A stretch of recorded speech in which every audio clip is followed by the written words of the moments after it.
One of the greatest obstacles to crafting health and wellness is identifying and controlling inflammation. It's at the core of all complex and chronic diseases, and it's the driving mechanism that underlies the most common symptoms that people like you struggle to overcome. Join us as we explore cutting-edge science and research to give you the information and tools you need to create the quality of life you want and deserve.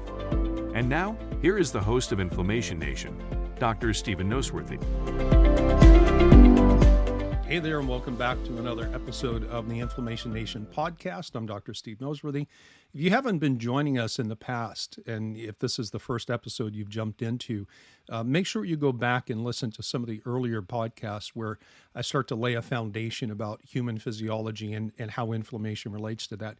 Currently, we're in a mini-series talking about hormones and health, and we finally got to the point where we're talking about the 5 pillars that are the foundation of hormone balance and control. And so the general premise is that once we discover that there's a hormonal imbalance or deficiency, if you want to say it that way, that is contributing to some kind of symptomatology and loss of quality of life, we don't just immediately jump into hormone replacement therapy. Now, that might be ultimately where someone ends up. It might be the best thing for them.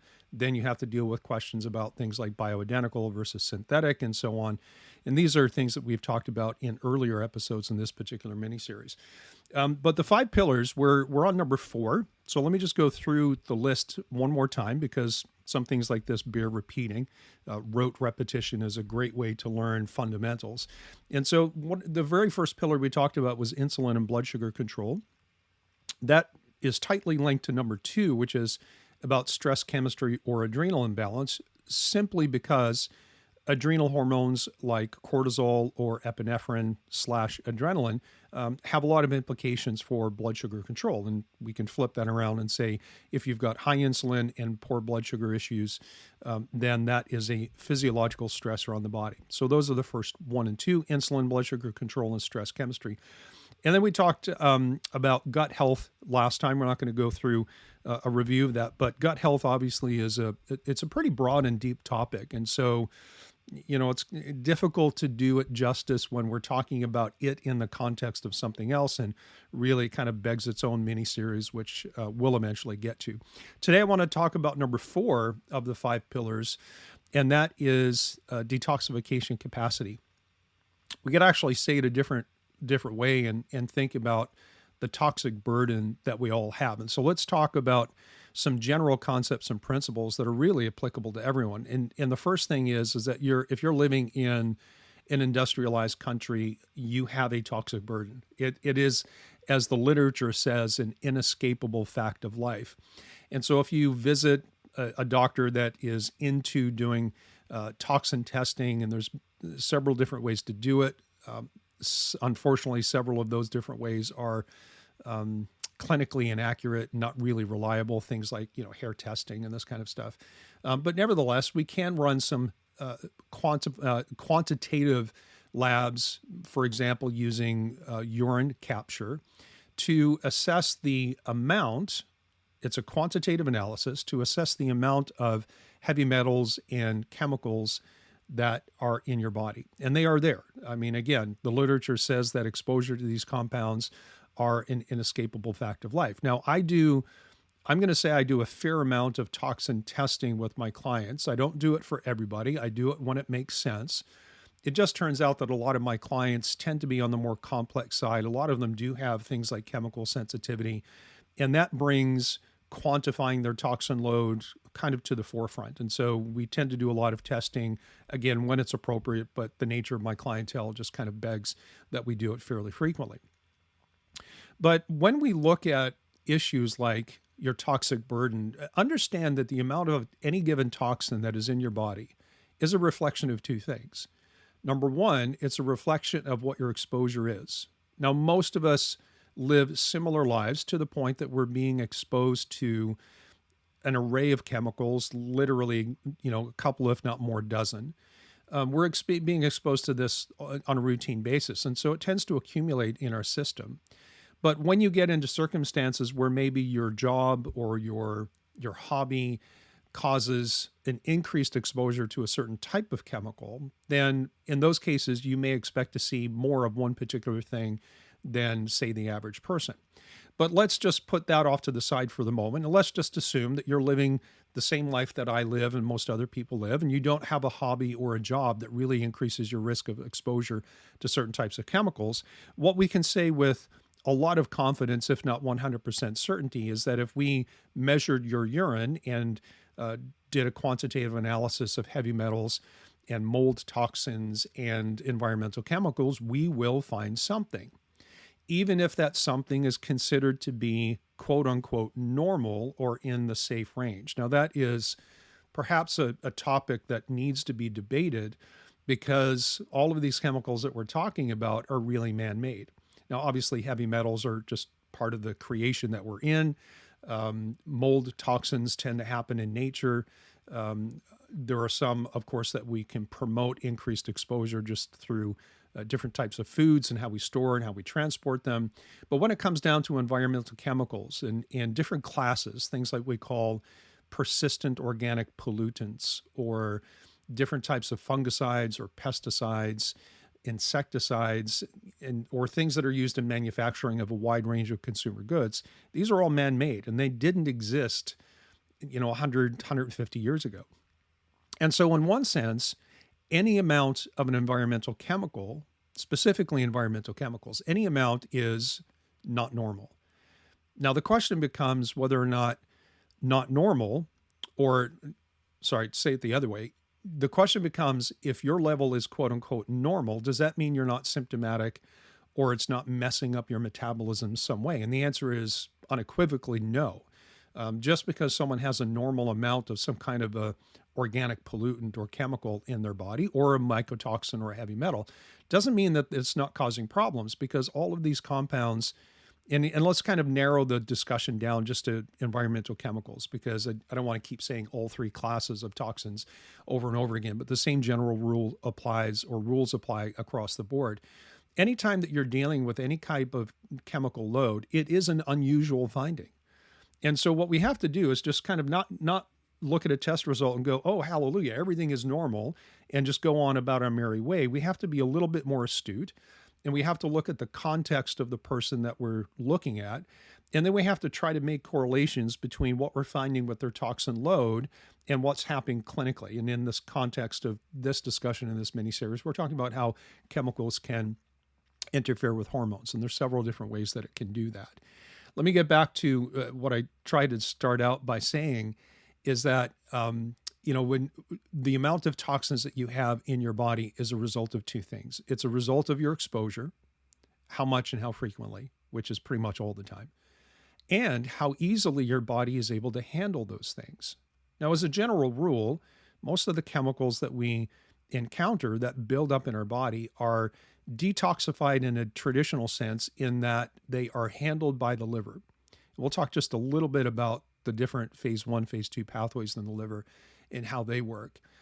But there's another way that we detoxify chemicals, including things like heavy metals and other toxins, and that's by using some kind of a chelator. And the natural chelator, of course, is going to be cysteine, or the tripeptide amino acid group called glutathione. Glutathione is your major intracellular antioxidant. It protects your cells against things like oxidative stress and the impact of inflammation, but it is a natural chelator, meaning that glutathione not only protects your body and your tissues, it actually can bind to and neutralize different types of toxins so that they don't interfere with your normal function, and that allows them to be eliminated.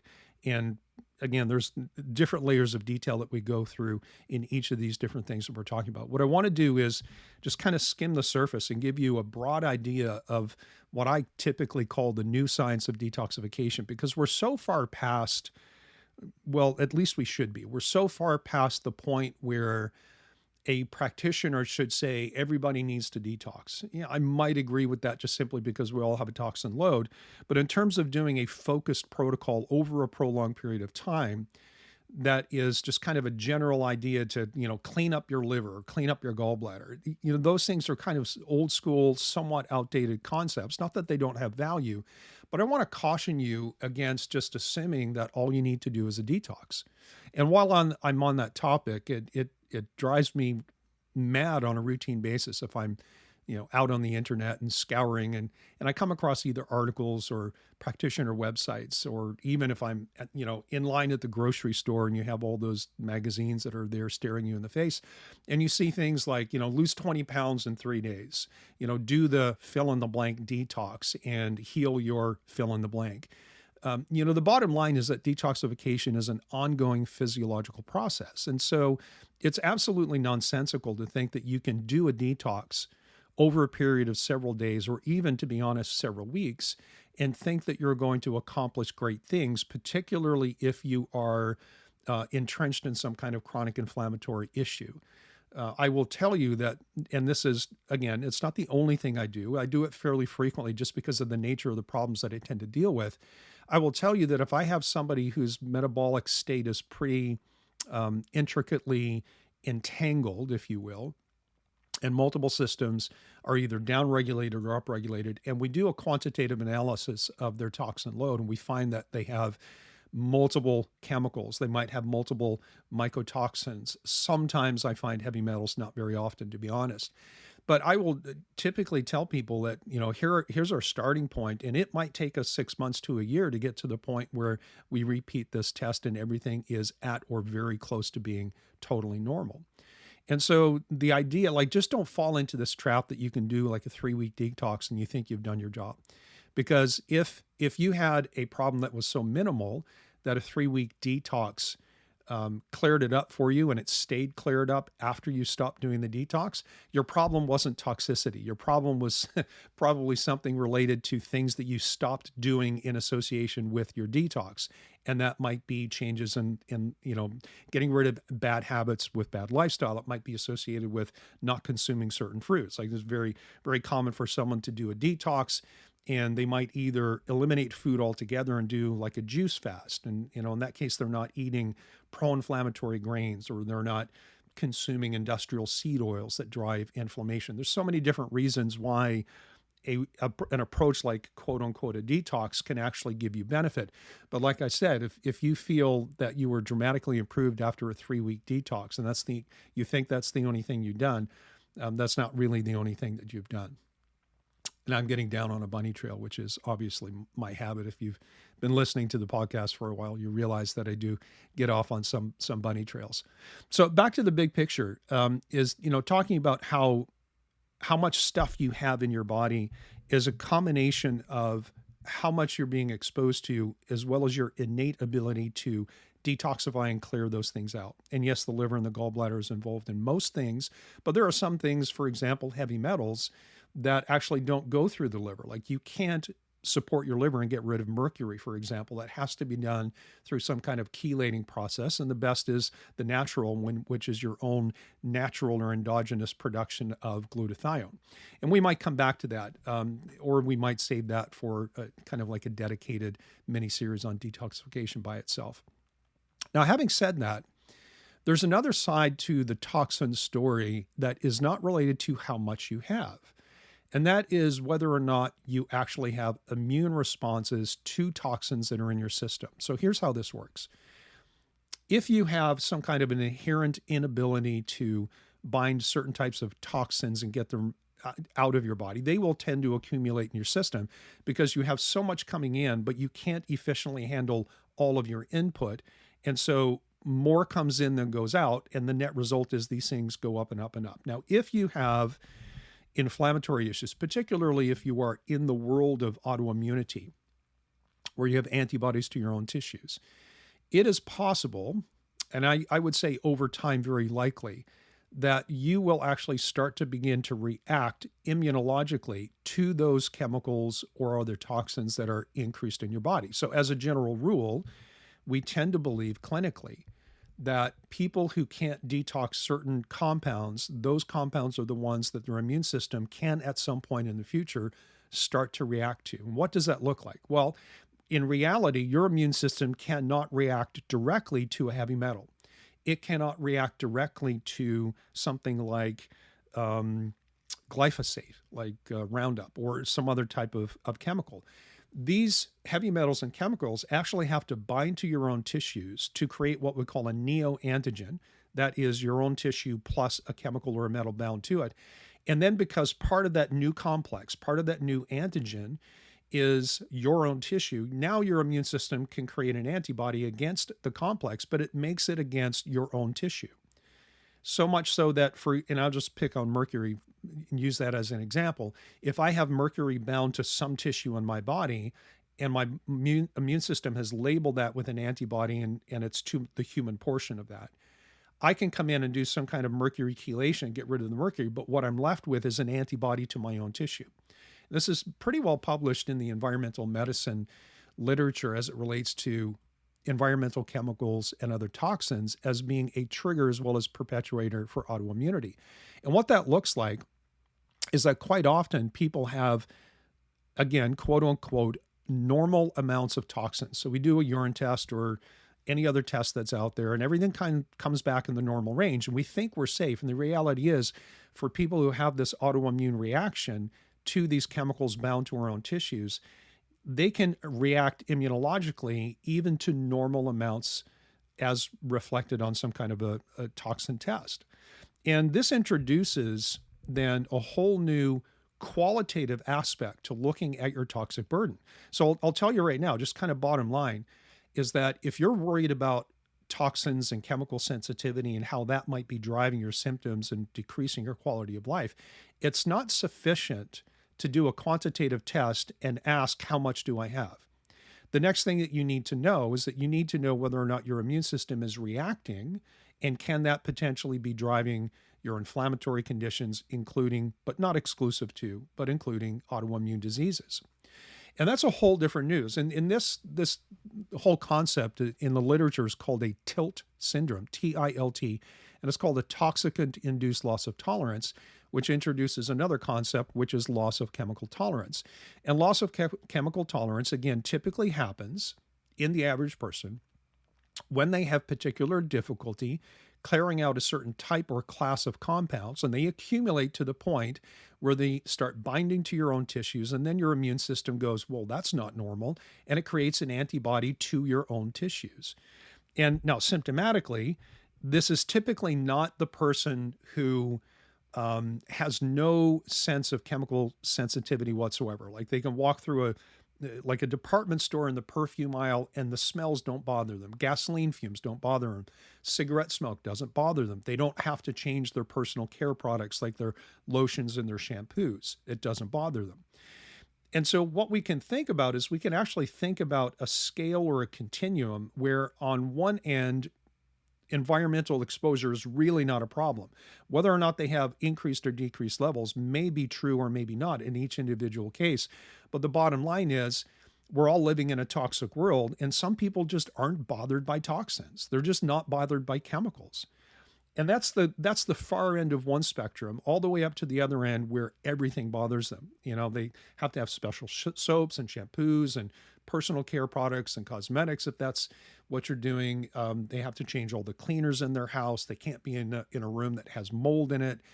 They don't pump their own gas because they can't handle the smell. They don't use scented lotions because when they do, they get symptomatic. And so between those two different endpoints, there's an infinite number of different stops along the way. You may have somebody who says, well, you know, I'm not really chemically sensitive, but there are some odors that I just don't like.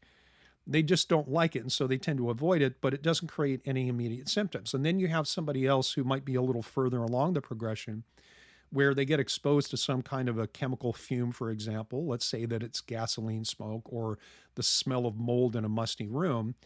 And they start to get some symptoms if they stay in that room for a long period of time. Like if they're in and out of the room in a couple of minutes, it's not a big deal. But if they're in there for 20 minutes, 30 minutes or more, then they start to get a headache. They start to get a migraine. They start to get tired. Maybe they get brain fog. Maybe their joints start to hurt. But as soon as they go out of the room, within 10, 15 minutes, it all clears up, meaning you're only symptomatic when you're actively being exposed to it.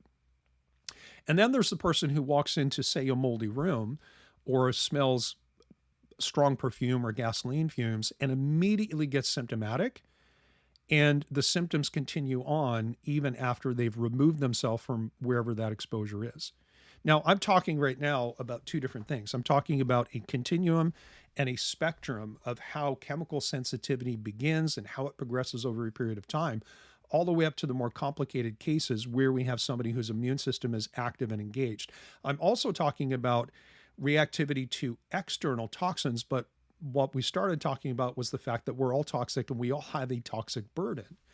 And so from a clinical standpoint, one of the things that I have to deal with when I'm working up a new case, for example, is number one, do I think the environment, the external environment, is a problem for that person?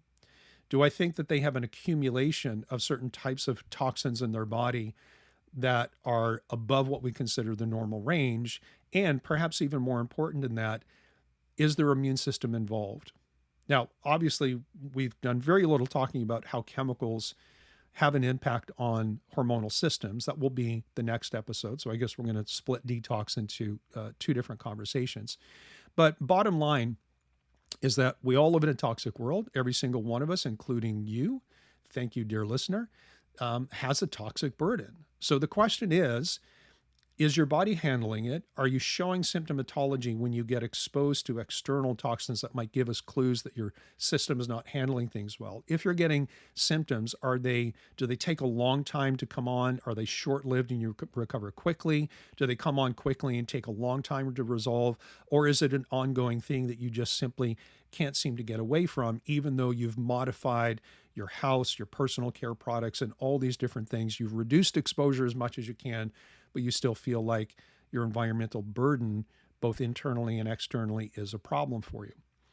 So I'll leave it there just for now. And then when we pick it up again in the next episode, we'll drill down and talk a little bit more about how the liver actually is involved in detoxification. We'll just briefly outline what we call phase 1 and phase 2 detoxification systems. We can actually throw a third phase in there as well.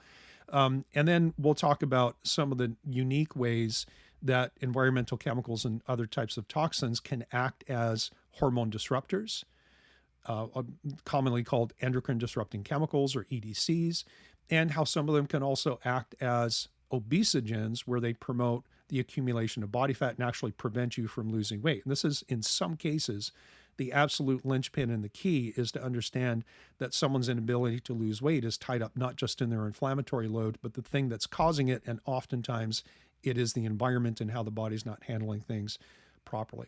So we'll come back to that. We'll talk about that on the next episode in the Inflammation Nation. Thanks for being there. Thank you so much for listening to the Inflammation Nation. If you found this episode valuable, please rate, review, and subscribe to our podcast. Be the first to know when a new episode drops so that you can stay on top of your game. It also helps others like you find the answers they need. And why not head over to my main website, drnoseworthy.com, that's drnoseworthy.com, to explore my personalized functional medicine coaching programs, submit a question to the podcast, maybe take a quiz, or even reach out to me using the contact form that you can find there. We'll see you next time.